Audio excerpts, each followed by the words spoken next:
Yarn. Dragon's Dogma 2 dev takes death seriously, so you'll have to protect your favorite NPCs if you don't want them dead forever.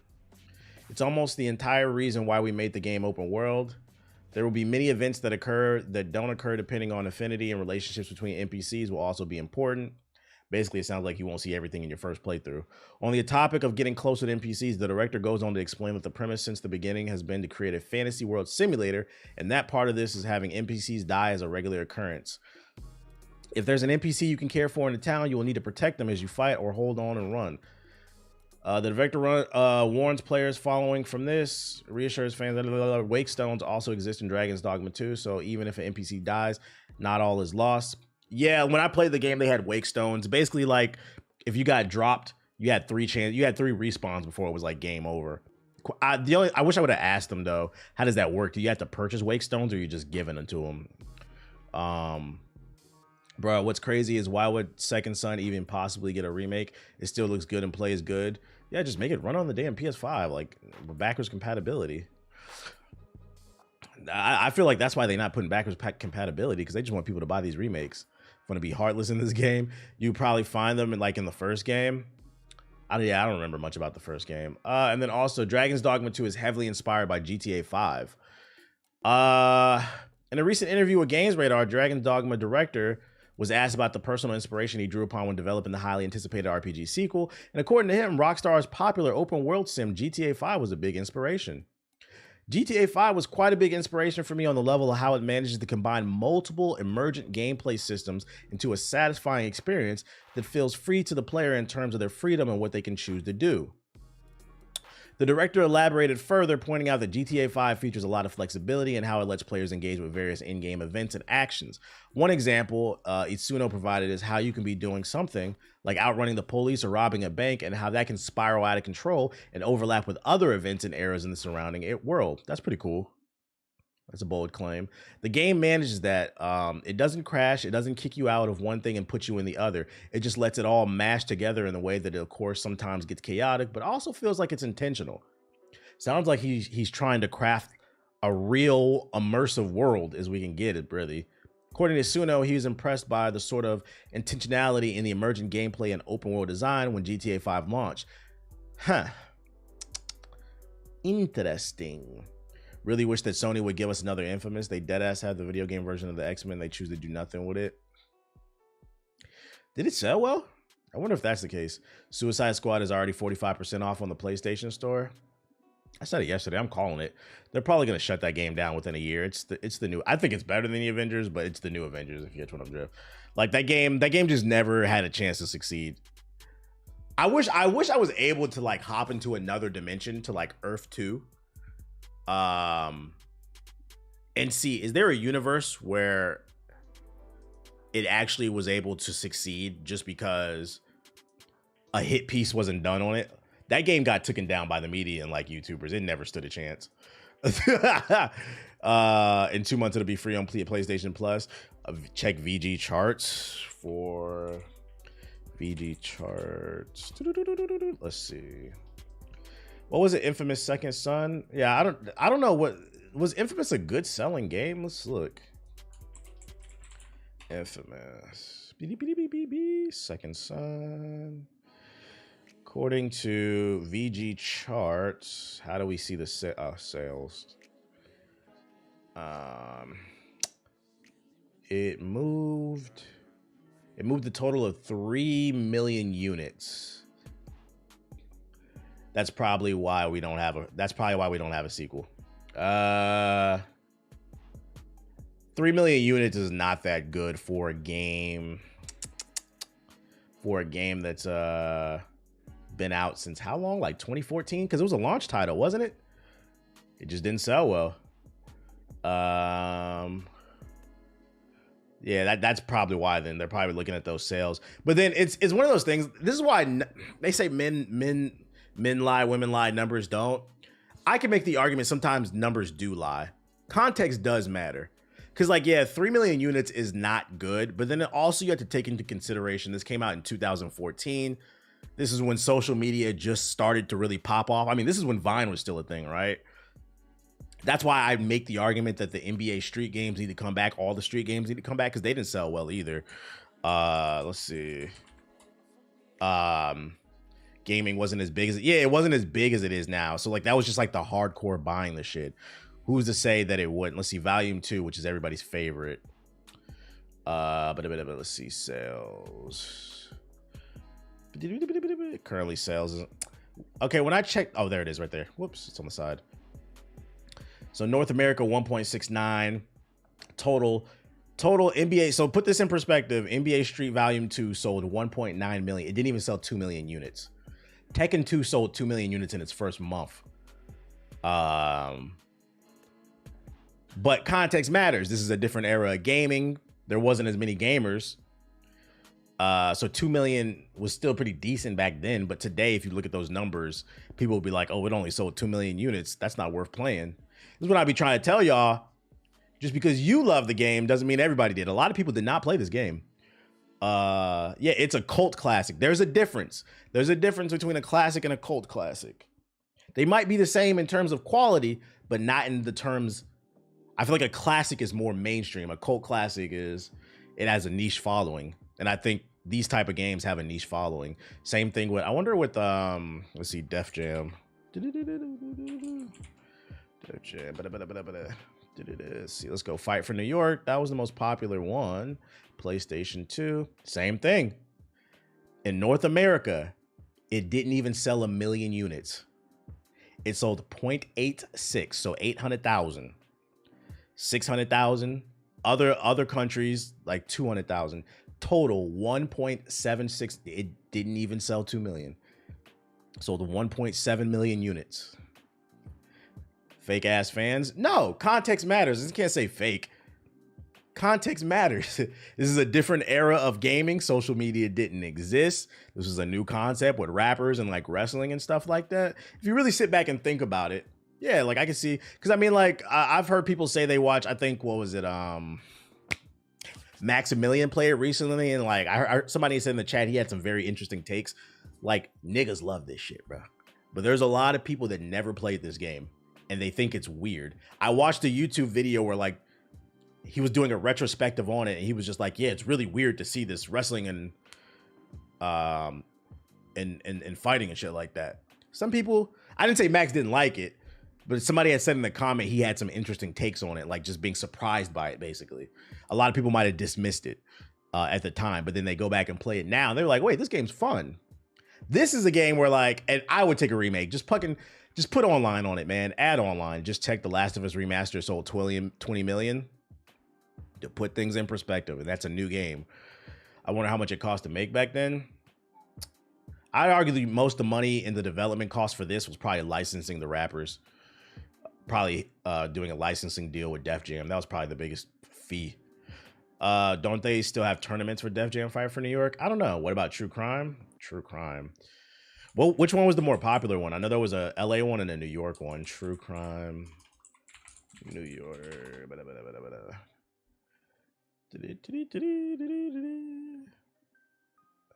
There are. I want to see Elden Ring's numbers. It didn't even sell 1 million units total. 0.6 million units. It sold 700,000 units. Not a popular game. These games are not, like I said, like I feel like with gamers, people get their feelings and their emotion attached to something that they love so much. And I can't stress enough, these sales numbers doesn't mean it's a bad game. But I think what happens a lot, and you see how like when gamers talk to each other online and they debate things, people get their emotions attached to stuff so much. They think because they love something so much, everybody does. It's not the case. The numbers don't lie. You said, check out Burnout. Man, go on VG charts by yourself, bro. Look, I'm not gonna look up every goddamn game. I said this before. Every time I tell niggas about emulators, the first thing they say is, can I play Def Jam? So true. That means with Kung Fu Chaos, Joe Budden and others. Pump it up. 50 Cent Bulletproof was a wild game. Wild times, man. Wild times. Niggas got to recommend it. So, hey, if you like something, I can't stress enough, man. I feel like, here's another thing too, man. The strongest emotion is fucking anger, hatred. It's easy to talk about what you dislike. Talk about what you like. If you like something, tell people, bruh. Word of mouth. Helldivers proved that word of mouth still works. That's why the developers default to Killmonger hairstyles today. Can't bake on the black lead. Yeah, y'all niggas ain't buying games as much as y'all say y'all do. What else news? I think I have this. Sounds like PlayStation 5 Stellar Blade will be playing dress up long after launch. Oh shit, new bikinis. We interviewed the Korean developer Shift Up recently. It emphasized the point that Stellar Blade's selection of 30 costumes would all be included in-game at launch with no microtransactions or additional purchases necessary. However, speaking with Game Informer, the director hinted that more outfits could be added post-release. He didn't elaborate on the developer's plans, so it's unclear whether these will be free or premium, but we're generally okay with the cosmetics after the launch. Blah, blah, blah, blah. Who's excited? 30 plus bikinis. Yo, shout out to Nightmare Eclipse with the sub. Appreciate it. What is this shit? Ronan, what is this? You gonna get banned? The Last of Us director says Naughty Dog's next game is really ambitious and will be really hard to make. Yeah, all right, bro. I'm gonna start this shit. In an interview with Logically Speaking, Neil Druckmann describes the project as really ambitious. You remember when you remember when The Last of Us the multiplayer was really ambitious? Remember that? It was supposed to be a multiplayer experience based off of the original multiplayer in The Last of Us, and it had a original story with original characters weaved in. What happened in that game? Anyways, Stellar BBL, Stellar Yams. But says the aspects of its creation are really hard on him and the team. I've really surrendered to knowing it's going to be really hard and knowing it's going to stress members of the team out. He says, adding that he strives for ways to make it a joyous experience for him and everyone else. As Druckmann then explains, much of his happiness comes from guiding the team and listening to their ideas and visions of the game. He says he's particularly proud of the contributions from The Last of Us 2 co-game director. He recently did something on this new... I don't care about none of that shit. I feel like this is all smoke and mirrors to fucking hype up the Sony ponies, the niggas that just worship their plastic. So when the game comes out, if it's a dud or if it's just like mid, the Sony, it'll rally the Sony audience. You guys need to be nice. Neil Druckmann said in an article he worked really hard and it was really hard on the team, so we need to... Like, bro, nobody said fuck Neil Druckmann. Nobody said that. Nobody said fuck the dev team. We just said the game was mid. Don't say that. Don't say that. This is just I feel like these quotes are just to rally the troops, bro.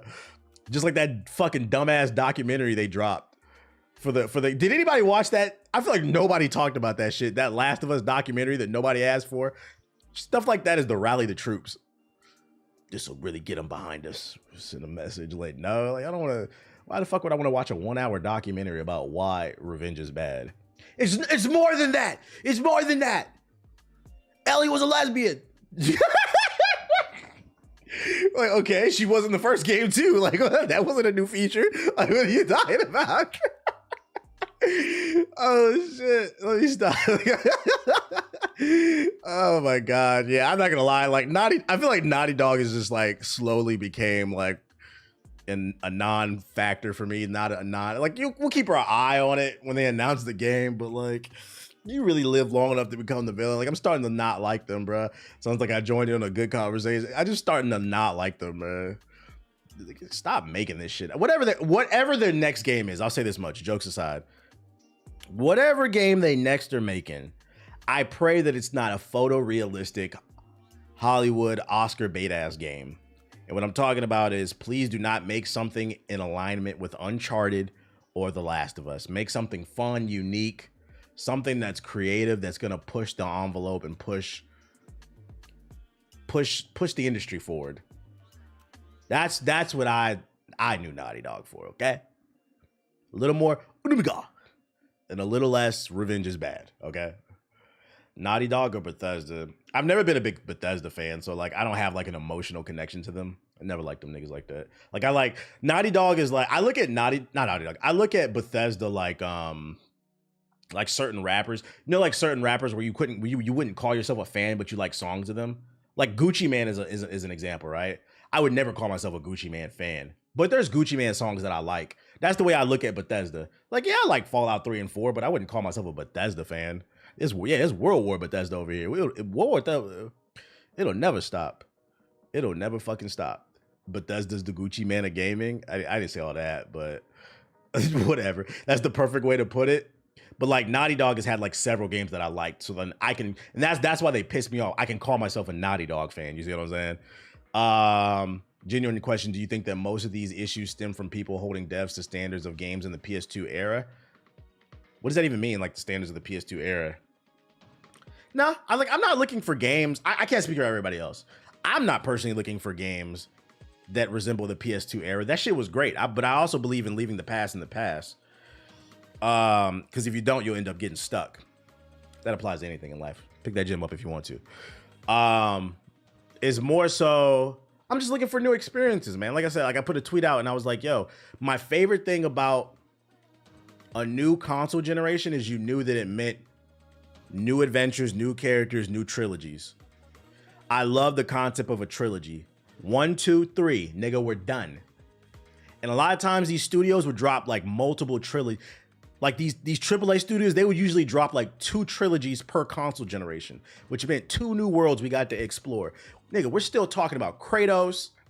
We're still talking about Joel and Ellie. We're still talking about this nigga Marcus Phoenix is 80 years old. He's 80 years old. We gotta go get the Locust Queen again. God damn, nigga, take a nap. We're still driving Forza cars. Still, Master Chief lost his virginity. Oh my God, what they did to Halo. Oh my God. Y'all watching that dumbass show? This nigga half naked and shit.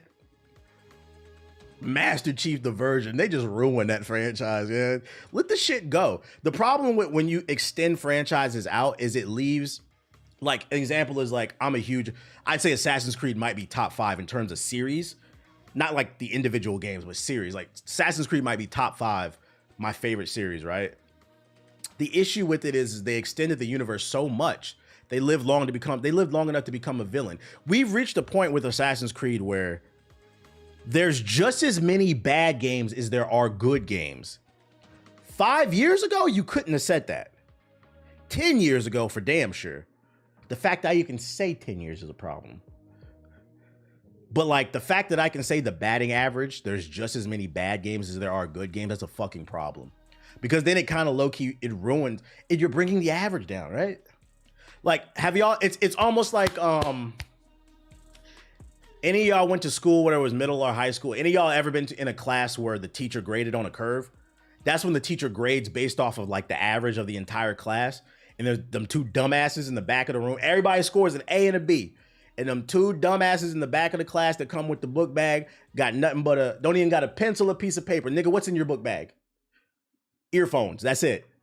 Them niggas get Fs and ruin the grade for everybody else. That's what it's like, bro. There's so many bad games now. It's bringing the average down. And then it changes your perspective of the franchise. Now we're not talking about, oh man, I love Assassin's Creed. Now we're talking about, man, I hope Assassin's Creed Japan is good. That's why I will keep reiterating that phrase. You live long enough to become a villain. It really is a thing. It really is a thing. Fuck that shit. I gotta pee. I gotta fucking pee, and then we're gonna hop into the sub box. I'll be right back. I'm coming off my soapbox. I'm done yapping. Ubisoft, the real Templars. BRB. My friend.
You want to go?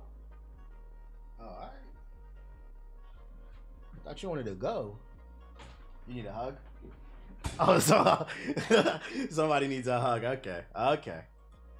People, let me tell you about my best friend. He's the one you can depend on till the very end. He's my best friend. You're okay. You're okay. Don't mind if I do. I could use one. You can't see Aki with the hands. He do like to fight. But I would never play fight on stream because you know there'd be somebody in the chat. Look at him abusing his dog. You know what demographic. It's funny because nigga likes to play fight. Look, I would never do that with my dog. It's not your dog, bitch. The fuck is you talking about? Do you brush your dog's teeth? Yeah, I do. Boop, boop, boop, boop. You're supposed to, or motherfucker's teeth gonna rot. I had a conversation the other day that Ubisoft and EA could have been top 5 back in the day, but the decisions they did. Yeah. Twitch streamer cosplays Mike's Vic. He said, if you know, you know.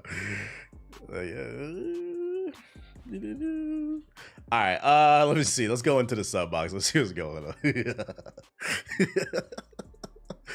I feel like I had another thought about that Ubisoft shit, and I forgot what I was about to say. What was it? I felt like it was good too. I don't know. Let's move on. Into the sub box we go. Looks like we got some. Oh, that was from yesterday. We saw that shit. Why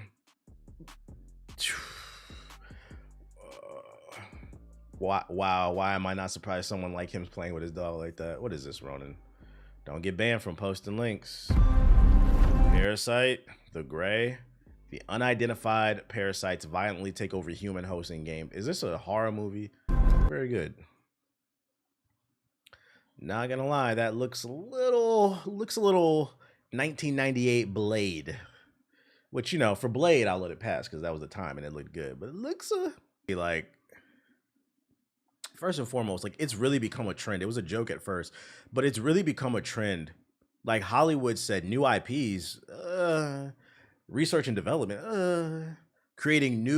hiring new creative writers and giving people a chance that haven't had instead of using the old guard.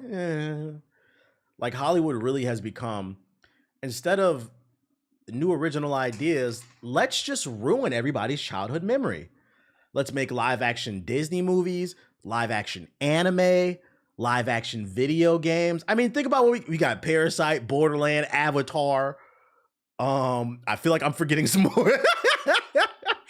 Like, just One Piece. Just ruining it. Cowboy Bebop, Death Note, just ruining everything. Now my question, because I don't have an affinity towards Parasite, I don't know much about it. Oh, Halo, yeah, we just talked about that. How does this look to y'all? Does this look like a good live action adaptation? Yeah, Rurouni Kenshin, Dragon Ball. Oh my god, does this look like a good adaptation? Like the show looks okay, but like I don't really feel compelled to watch it. As a fan, I'm a skip. Oh yeah, Yu Yu Hakusho, they just did that shit. They're just ruining everything, man. I don't even. You know what's crazy too? This is such a lazy approach to content creation, just adapting stuff that's already popular. There's such a high probability it'll fail because people love these franchises, so they're absolutely going to compare it to the original. And then you spent all this. Oh yeah, they're doing Naruto next. They're about to ruin my show. They're spending all this money on this stuff to get a bad kickback. I don't know, man. Live action is made to appeal to the casuals, though. This is true, but the hardcore will always dictate what people watch and what people play. The hardcore will always dictate. Like when that Naruto live action comes out, if hardcore anime and Naruto fans say that shit is butt, casuals are not watching it. Because the casuals are going to look at what the hardcore have to say and say, well, if the fans don't like it, why would I want to watch that shit? I mean, a prime example would be Suicide Squad. Hardcore DC fans said, we don't like this shit. You killed Batman. Batman was there for me when, you know, I was going through a lot. Hundreds of millions of videos were made. And look at it now. How many people are playing right now? Steam charts. Suicide Squad. Let's see. In the last 24 hours, 400 people have played. 6 minutes ago, there were 400 people on. Hardcore fans did that. So when you say, "Oh, it's supposed to appeal to casual fans don't dictate nothing." Let's not forget the reason the MCU is popular in the first place is the hardcore. Iron Man was not a household name. The hardcore fans went to go see that shit. They said this wasn't bad. Then the casuals showed up. And then, they started to make more movies, more bangers, and more people started to show up. But it's always the hardcore that will dictate the pace of everything. And that applies in every art form.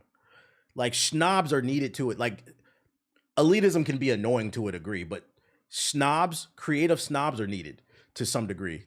You got to gatekeep the bullshit. Get it the fuck up out of here. The thing with the Naruto is the jutsus. They're going to use so much. Yeah, that's why that's why you got to let some things be. They got to let some things be what they are. Like Naruto, I just don't see it looking good. It's too much magic shit going on. All them damn jutsus, the costumes. The costumes are probably going to look cheesy in real life. That was one of the biggest complaints I've seen a lot of people on Reddit say about the Avatar show was the costumes. They all look like they're cosplaying. And like to that, I say, well, how do you make it look realistic? Because the thing about and what I loved about the show is despite it was so much dark shit going on, it was a very vibrant show. So the costumes, I would argue they're accurate to the show because they were trying to replicate the vibrancy of the show. The problem is it doesn't look good in real life because in real life, most people don't wear vibrant colors. Most people usually wear toned down colors. So it looks weird. That's why some things don't translate into live action coming from a cartoon. And we should just let it be what the fuck it is. Let's see what else is going on in the sub box. Sandland motorcycle gameplay. I don't really care. Delta Force Ops official Havoc gameplay trailer. Let's see. Let's see what's going on here. For Honor. Who the fuck is playing For Honor? Rivian's R2-3 and launch event. And they got new whips. Hold up. I'm not gonna lie. I kind of want a Rivian truck. Itachi and Sasuke acting is gonna be hilarious. I mean, think about it, right? Yo, episode. The Naruto show is gonna be ass, and let me tell you why. Remember, the show opens up with them telling the story of like the nine-tailed fox tearing up the village. Are they going to do a flashback with Minato sealing the wolf into him?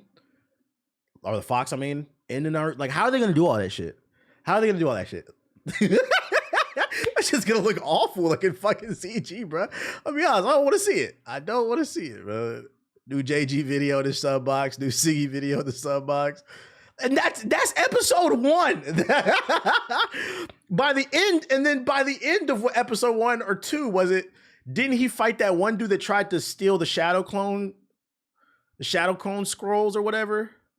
How are they gonna animate that big ass knife that dude was throwing and they were in the forest and shit? Like, come on, I don't know, man. And that's just episode 1. Imagine them trying to animate the fourth Great Ninja War. Imagine them trying to animate flashbacks of the legendary Sonic when they was fighting Hondo the Salamander in the third Great Ninja War. There's so much cool shit that happens in that show. I just don't see it translating in real life. Let it go. Let it the fuck go. And I'm not gonna lie, I'm like that with Avatar, where like I'm not gonna lie, I was being a little elitist while watching that show, like just nitpicking it the fuck apart. The tuning exams, that big ass forest, and them fighting on the trees and shit like that. Haku, fucking locking Sasuke in that goddamn ice dome and the mirrors and shit. Like, how are they gonna animate that shit? Imagine them trying to animate Naruto and Sasuke's final fight. I don't know, man. I don't know. We just got to put our thinking caps on. Do they have the budget for it? I don't know about that. South Park Snow Day, the first preview. Okay, we got a preview of the South Park show. Spider-Man 2 Game of the Year trailer. Whose Game of the Year was this? Do you really want to watch Sasuke versus Sasori? Nah. Helldivers 2 official war bond. And then you got 700 episodes. How are you going to condense that? How are you going to condense that 700 episodes down and keep it within the budget? Star Wars Battlefront Classic Collection official launch. When does it come out? It's already out. Which streaming service is Naruto going to? I don't know. I just saw that they're working on one. Solar Raiders official reveal trailer. MacBook M3 MacBook Air review, a better upgrade. I think this is off from yesterday. Wait, Lost Islands. What's this? I said the same thing. Like, bro, you did not win the Sony Awards. Didn't account. Let me see. Naruto live action. Lionsgate is developing a live action adaptation of the manga and anime series. As of February 2024, Destin Daniel Cretton, who co-wrote the 2021 Marvel Shang-Chi and The Legend of the Ten Rings, is writing and directing the movie. Oh, it's a movie or a show? Oh, I stand correct. Wait.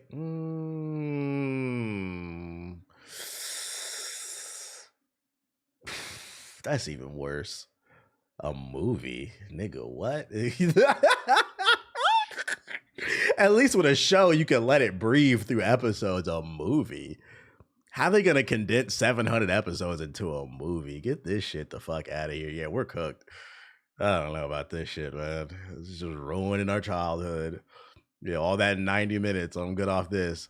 Ladies and gentlemen, I fear we will be getting another Dragon Ball Evolution. That shit about to be 5 hours. We're getting another Dragon Ball. I don't think that's long enough to tell the story. Oh my God. I don't even want to look at this shit anymore. Lionsgate is responsible for the Warcraft movie, right? I don't know. That don't mean this will be good. Lionsgate is responsible for a lot of good movies. They're also responsible for a lot of duds. You just can't tell. Delta Force Hawk Ops official Havoc Warfare trailer. It's a free-to-play multiplayer tactical shooter developed by, get a look at the new trailer of the Havoc Warfare, the large-scale PvP mode for Delta Force. Okay, it's large-scale PvP.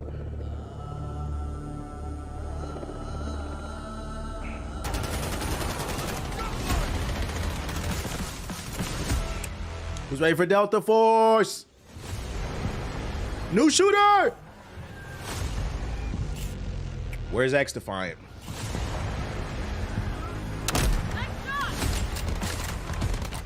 Another war sim, woo! I can't tell why I should care. Like, this doesn't look bad, but I can't tell why I should care. Like, what's different?